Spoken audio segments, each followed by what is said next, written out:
Hey, this is Garry Fong, inventor of the light sphere and the whale tail. For those of you who don't have a actual separate flash attachment, you probably are shooting a lot of your pictures like this with a pop-up flash. That's like the Canon Digital Rebel or many cameras, the Nikon D40, things like that, have a pop-up flash.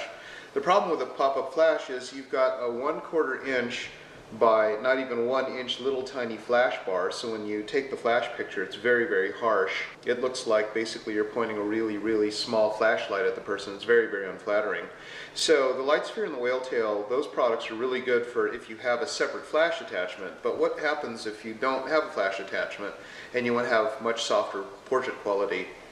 I made this new thing called the Puffer Diffuser, and basically what it is, it's for pop-up flashes, and it has a variable number of receiving kind of holes here so that you can center the flash surface right in front of the flash bar. And why is that good? Because what happens is rather than have this tiny little thing pointing at you and sending a very harsh light, you have now this big soft flash surface that's going to light up. And you'll notice that I kind of made it look a little bit like a blowfish, which is why I call it the puffer, but it looks kind of like a football surface texture.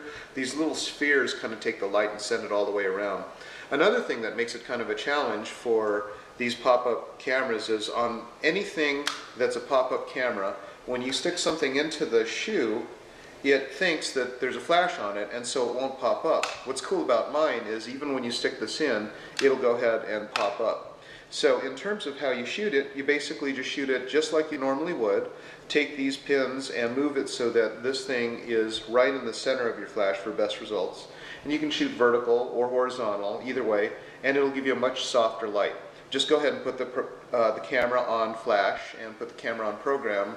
And if you want to get a little bit creative, you can put it on manual settings or whatever. But the bottom line is rather than having a narrow bar, you'll have this big soft flash surface that's much larger than what your camera gives you, and you'll get much better light quality. So it's called the Puffer. Now the other thing that I wanted to say is that of course it fits pretty much all the cameras. So if you're Canon EOS Rebel, Canon 10D, Nikon D40, this one's a Fuji S9000, any of those cameras you can just go ahead and stick it on like that. And it folds of course very flat. You just pull these pins out and you just put it in your camera bag, and it's very small.